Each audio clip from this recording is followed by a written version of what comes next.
Stop what you're doing. This is not a normal business headline. A 75B investment pipeline just got yanked out of Illinois, and the mayor of Chicago is furious because this is the kind of move that can trigger a chain reaction. And the scariest part is what it signals to everyone else watching. Because when one of the most powerful financial machines on the planet quietly starts repositioning, it is rarely just about one company. It is a message, a warning.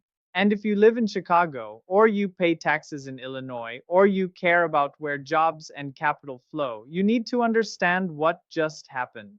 Citadel, Ken Griffin, a firm tied to enormous market influence. And now, according to multiple reports over the last couple years and the narrative being reignited again, Citadel has been shifting major operations and investment focus away from Illinois after relocating its headquarters to Miami, with figures being thrown around like 75Bs in investment being moved or redirected out of the state. Now, pause here.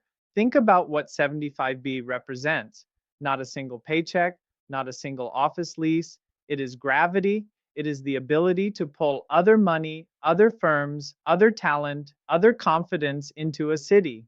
And when that gravity moves, everything around it starts to feel lighter, looser, more fragile. And here is where it gets worse. This is not happening in a vacuum. Chicago is already fighting a perception war. Crime headlines, downtown vacancy concerns, remote work hollowing out the business core, budget pressure, pension liabilities, higher interest rates making municipal financing more painful. So when a headline hits, that sounds like the biggest shark in the tank just swam away. It doesn't just sting politically, it creates fear, it creates doubt, it creates an opening for the next departure. And that is why the mayor's anger matters. Because the mayor isn't just mad at Citadel.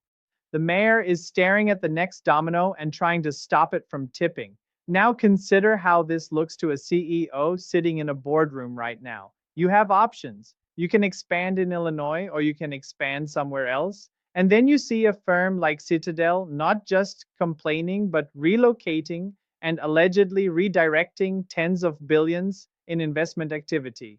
You do not need to agree with Citadel. You just need to notice what it does to the room. It changes the temperature. It makes people whisper. It makes lenders tighten. It makes recruiters call other cities first. And then something else breaks, the narrative.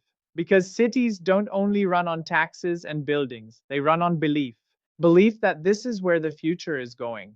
Belief that your employees will be safe, your costs will be predictable, your regulators won't ambush you, your politics won't turn you into a target.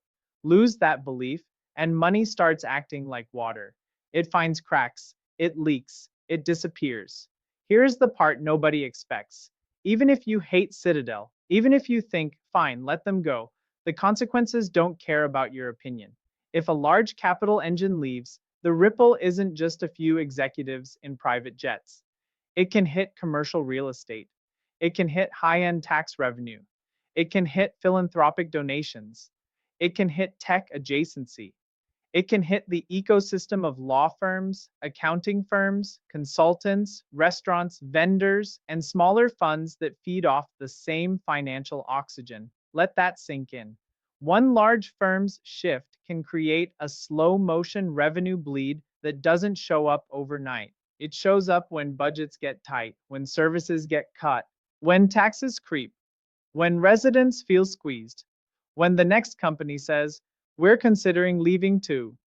Now the situation becomes more dangerous because of how politics reacts under pressure. When a city gets hit with a perceived capital flight story, leaders tend to do one of two things. They either negotiate quietly to stabilize the situation, or they escalate publicly to signal strength. A furious mayor is not just venting, it is a strategy. It is a warning shot. It is also potentially gasoline. Because if the story becomes City Hall is at war with big capital, some people cheer. But others start doing math. They start thinking about exposure. They start asking, am I next? And that's where the pressure compounds. Because Chicago is not just competing with nearby suburbs. It's competing with Miami, Austin, Nashville, Dallas, Phoenix, Cities that are openly marketing themselves as lower tax, lower friction, pro business magnets. Read that again? Other cities are actively trying to capture Chicago's escaping confidence. So when Citadel moved its headquarters to Miami, it didn't just move an address, it moved a symbol, and symbols are contagious. Now let's talk about the 75B figure for a second because it's critical to understand how numbers like that function in media. Sometimes it's framed as investments managed, deployed, or influenced. Sometimes it's tied to where capital is allocated and where growth is concentrated. The exact accounting can be debated, but that's not the main threat. The threat is that the story is plausible enough to spread. And once a story like this spreads, it becomes a self fulfilling problem because perception changes behavior. Behavior changes outcomes. This is where things start getting scary.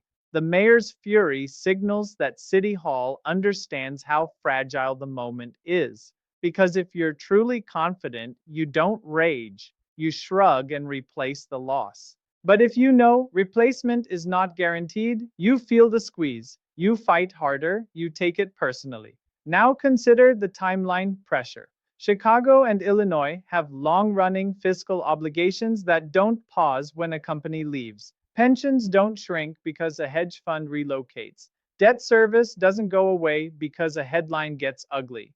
So the system has to find money somewhere. And when the system has to find money somewhere, it looks at the people who stayed. Pause here. This detail matters. If large taxpayers leave, the remaining base can feel the load more intensely, and that creates political volatility. And political volatility creates more departures. That is the spiral. Withdrawal, squeeze, backlash, more withdrawal.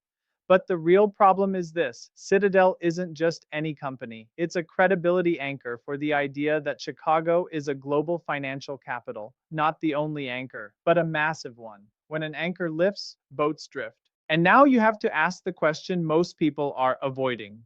If a firm with deep roots and massive infrastructure can decide Illinois is no longer worth the friction, what does that imply for firms that are smaller, less tied down, and more sensitive to costs? Think about that.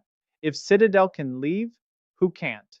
And then there's the human layer, because behind every high-level relocation is a quieter migration.